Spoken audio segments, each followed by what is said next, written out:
A9 ನ್ಯೂಸ್ಗೆ ಸ್ವಾಗತ. ನಾನು ಅಮೀನ್ ಶೇಖ್. ತಮ್ಮೆಲ್ಲರಿಗೂ ಗೊತ್ತಿರುತ್ತದೆ 7ನೇ ತಾರೀಕು ಮೇ ತಿಂಗಳು ಬಿಜಾಪುರ ಲೋಕಸಭಾ ಮತಕ್ಷೇತ್ರ ಮತಾಚರಣೆ ಕಾರ್ಯಕ್ರಮ ಆಗಿದೆ.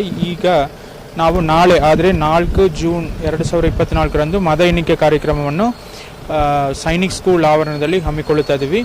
ಒಟ್ಟಾರೆ ನಮ್ಮಲ್ಲಿ ಇರುವ 8 ಮತಕ್ಷೇತ್ರಗಳು ಪ್ಲಸ್ 1 ಅಂಚೆ ಮತಪತ್ರಗಳ ಒಂದು ವಿಚಾರಕ್ಕಾಗಿ ಒಟ್ಟಾರೆ 9 ಕೌಂಟಿಂಗ್ ಹಾಲ್ಗಳನ್ನು ನಾವು ಸಿದ್ಧಪಡಿಸಿಕೊಂಡಿದ್ದೀವಿ. ಈ ಕೌಂಟಿಂಗ್ ಹಾಲ್ಗಳಲ್ಲಿ ಮಾಡಬೇಕಾಗಿರುವ ಎಲ್ಲ ಪೂರ್ವ ಸಿದ್ಧತೆಗಳು ಈಗಾಗಲೇ ಆಗಿದೆ. ನಾಳೆ ಬೆಳಿಗ್ಗೆ 6 ಗಂಟೆ ಒಳಗಡೆ ಮತ ಎಣಿಕೆ ಸಿಬ್ಬಂದಿಗಳು ಮತ್ತು ಏಜೆಂಟ್ಗಳು ಪೊಲಿಟಿಕಲ್ ಪಾರ್ಟಿಯಿಂದ ಎಲ್ಲರೂ 6 ಗಂಟೆ ಒಳಗಡೆ ನಮ್ಮ ಕೌಂಟಿಂಗ್ ಸೆಂಟರ್ಗೆ ಬರಬೇಕಾಗುತ್ತೆ. ID ಕಾರ್ಡ್ ತರಿಸ್ಕೊಂಡು ಬರಬೇಕಾಗುತ್ತೆ. ಫೋನ್ ಯಾರಿಗೂ ಅಲೌಡ್ ಇಲ್ಲ. ಸೊ ನಾಳೆ 7 ಗಂಟೆಗೆ ನಾವು ಸ್ಟ್ರಾಂಗ್ ರೂಮ್ ಓಪನ್ ಮಾಡ್ತೀವಿ. 8 ಗಂಟೆಗೆ ನಾವು ಮತ ಎಣಿಕೆಯನ್ನು ಶುರು ಮಾಡ್ತೀವಿ. ಇದಕ್ಕೆ ಈಗಾಗಲೇ 2 ರೌಂಡ್ ಟ್ರೈನಿಂಗ್ ಎಲ್ಲರಿಗೂ ಕೊಟ್ಟಾಯಿತು ಮತ ಎಣಿಕೆ ಸಿಬ್ಬಂದಿಗಳಿಗೆ.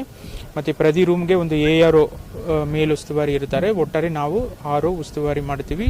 ಜನರಲ್ ಅಬ್ಸರ್ವರ್ ಕೂಡ ನಮಗೆ ಬಂದಿದ್ದಾರೆ, ಅವರು ಕೂಡ ಎಲ್ಲಾನು ವೀಕ್ಷಣೆ ಮಾಡಿದ್ದಾರೆ. ಪ್ರತಿಯೊಂದು EVM ಕೌಂಟಿಂಗ್ ಹಾಲ್ 14 ಟೇಬಲ್ ಇದೆ, 14 ಟೇಬಲ್ ಇದೆ. ಸೊ 14 ಟೇಬಲಲ್ಲಿ ಎಷ್ಟು ಮತಗಟ್ಟೆ ಇದೋ ಅದು ಮೇಲೆ ನಂಬರ್ ಆಫ್ ರೌಂಡ್ಸ್ ಹೋಗುತ್ತೆ. ನಮ್ಮಲ್ಲಿ ನಾಗ್ಟಾನ್ ಮತಕ್ಷೇತ್ರದಲ್ಲಿ ಅತಿ ಹೆಚ್ಚು ಸಂಖ್ಯೆಯಲ್ಲಿ ಮತಗಟ್ಟೆಗಳಿರುವುದರಿಂದ ಅಲ್ಲಿ ಮಾತ್ರ 22 ರೌಂಡ್ ಹೋಗುತ್ತೆ.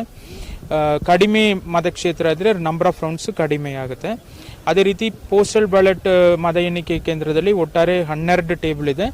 ಅಲ್ಲಿ ನಮಗೆ ಈಗಾಗಲೇ ಅರೌಂಡ್ 7,000 ಅಂಚೆ ಮತಪತ್ರಗಳು ಸಿಗಿದೆ. ಸೊ ಪ್ರತಿಯೊಂದು ಟೇಬಲ್ಗೆ ಅರೌಂಡ್ 550 ಮತ ಪತ್ರಗಳನ್ನು ಅಂಚೆ ಮತಪತ್ರಗಳನ್ನು ಎಣಿಕೆ ಮಾಡುವ ಕಾರ್ಯಕ್ರಮ ಆಗುತ್ತೆ. Police bandobast 3 round of police bandobast ಈಗಾಗಲೇ ಇದೆ, ನಾಳೆನೂ ಮುಂದುವರಿಯುತ್ತೆ. ಸೊ ಮೇನ್ ಗೇಟಿಂದನೇ ತುಂಬ ಫ್ರಿಸ್ಕಿಂಗ್ ಮಾಡಿ ಬಿಡ್ತಾರೆ. ಫೋನ್ ಅಲೌಡ್ ಇಲ್ಲ, ಮತ್ತು ID ಕಾರ್ಡ್ ಕಡ್ಡಾಯ ತರಿಸ್ಕೊಂಡು ಬರಬೇಕು. ಮತ್ತು ಈ ಪ್ರತಿಯೊಂದು ಸದನ ಒಳಗಡೆ ಹೋಗೋಕ್ಕೆ ಯಾರಿಗೂ ಅವಕಾಶ ಇಲ್ಲ. ಈವನ್ ಜನಪ್ರತಿನಿಧಿಗಳು ಬಂದರೂ ಕೂಡ ಅವರು ಕೂಡ ಅವಕಾಶ ಇಲ್ಲ. ಕ್ಯಾಂಡಿಡೇಟ್ ಅಥವಾ ಅವರ ಏಜೆಂಟ್ಗೂ ಮಾತ್ರ ಅವಕಾಶ ಇರುತ್ತದೆ. ಆದ್ದರಿಂದ ಎಲ್ಲರೂ ಸ್ವಲ್ಪ ನಮ್ಮೊಂದಿಗೆ ಸಹಕಾರ ಕೊಡಬೇಕಂತ ನಾನು ಕೋರಿಕೊಳ್ಳುತ್ತೇನೆ. ಆದರೆ EVM ಮಾತ್ರ ಹೌದು. ಈಗ ನಾವು ನಾಳೆ ಬೆಳಿಗ್ಗೆ 8 ಗಂಟೆ ಬರೆ ಅಂಚೆ ಮತಪತ್ರಗಳು ರಿಸೀವ್ ಮಾಡೋಕ್ಕೆ ಅವಕಾಶ ಇರುವುದರಿಂದ ನಾಳೆ 8 ಗಂಟೆಗೆ ಗೊತ್ತಾಗುತ್ತೆ ಎಕ್ಸಾಕ್ಟ್ಲಿ ಎಷ್ಟು ವೋಟುಗಳು ನಮ್ಮ ಮತಕ್ಷೇತ್ರದಲ್ಲಿ ಪೋಲಿಂಗ್ ಆಗಿದೆ ಅಂತ ಹೇಳಿ.